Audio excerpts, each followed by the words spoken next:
Today I'm going to talk about riff weariness, which is a term I made up for a very real phenomenon where in simple terms a riff gets old after you hear it too many times.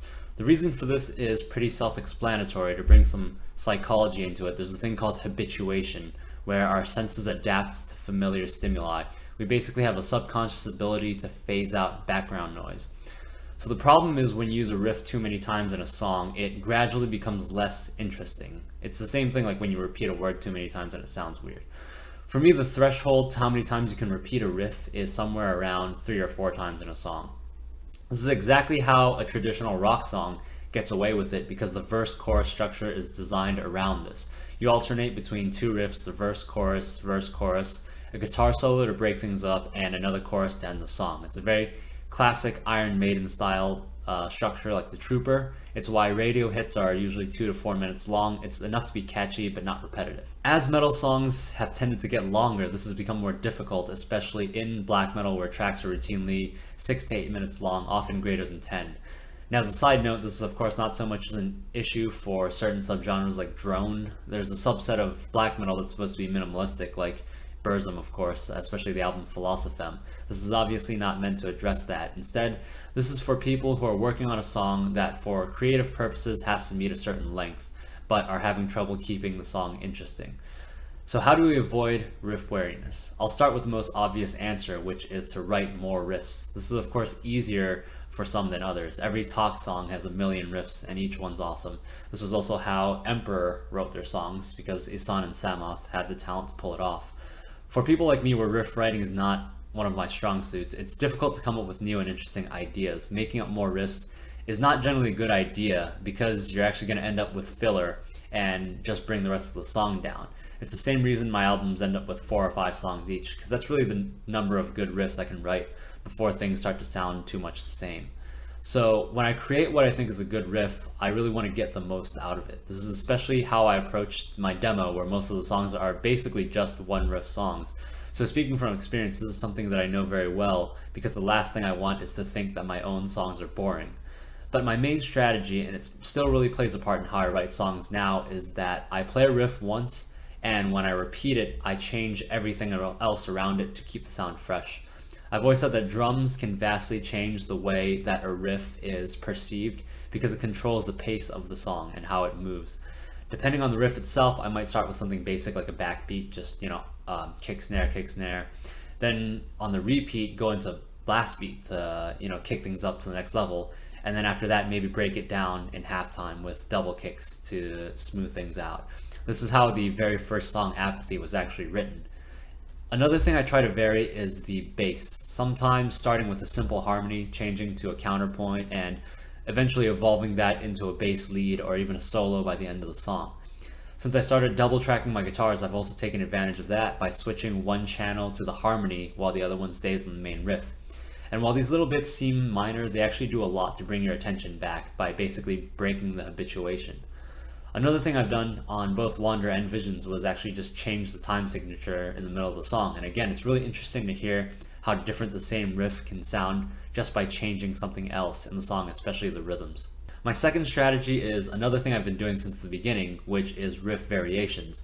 A riff is essentially an advanced chord progression that has rhythmic, melodic, and harmonic components. These components can be modified in many ways to create a variation of a riff that still carries part of the original idea. This is something that is in all of my songs. It's very important in my music. The recent example I went over was Dreamer, and on the new album, this is how the song Snowblind was written. Pretty much every black metal song I've ever done actually is based on an anchor riff that's gradually modified through different combinations of these two strategies. However, the second one can be a bit tricky because a variation of a riff still comes from the same concept.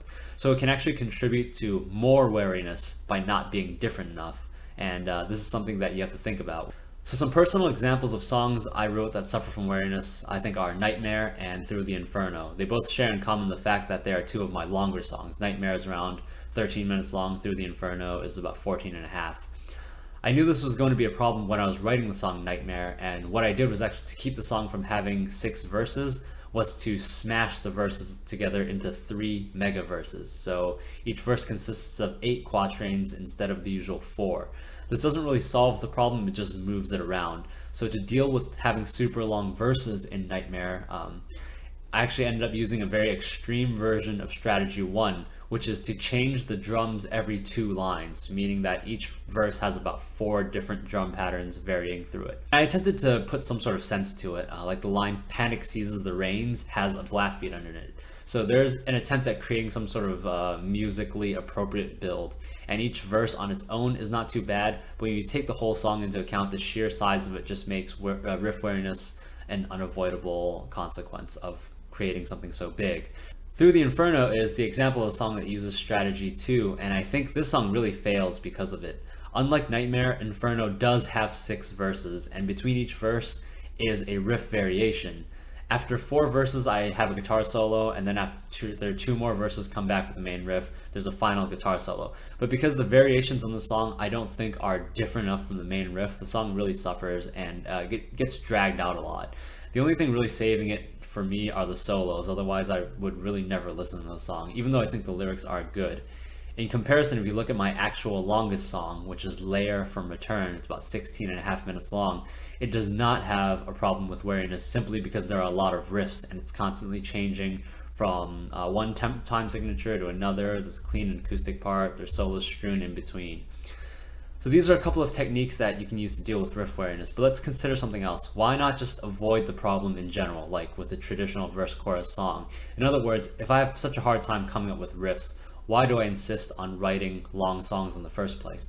At the beginning of the video, I said riff weariness becomes a problem when a song has to meet a certain length for creative purposes. What I mean by that is, it's another way of saying that riff weariness is almost always the fault of having a stubborn lyricist, which is what I primarily consider myself to be, both a lyricist and a very stubborn one. When I go to write a song, I usually already have the concept for the story built in my head, and the music is really meant to support that. With this way, it's very easy to get trapped in the mindset that this song has to be this long in order to get the point across. The music is then forced to match that length of the story, and as a result it can suffer. It can also be a major cause of writer's block when you know what you mean to say but can't find the right words for it. It's really one of the main problems I deal with because I prioritize telling the story over anything else in my music, but this directly contradicts another thing that I strongly believe in. It's that writing lyrics is not just about telling your story, it's about finding the right combination of words that brings out the best version of the story, one that flows well with music and is relatable to the audience. I've talked about my opinions on rhyming and meter in the past. I also think it's important to be concise. You don't have to describe word for word what's happening. As a matter of fact, another song on Origins, it is Into the Unknown, I actually purposely refrained from doing this, and I played some guitar solos instead of describing someone climb a mountain meticulously, which I didn't think was going to be interesting at all. It's not really about getting from A to B. That's really the magic of poetry. You can let the audience fill in the details in between, and that I would argue that's an even better way to make the song relatable. If the lyrics are so long that you have to stretch the length of your song until riff weariness becomes a problem, then I would say that you've written bad lyrics, and there's a better way to frame your story. Even if you think you're safe because you have a truly great riff that deserves being repeated through the song, the biggest thing to keep in perspective is that a riff that's really great is worth replaying a song to hear.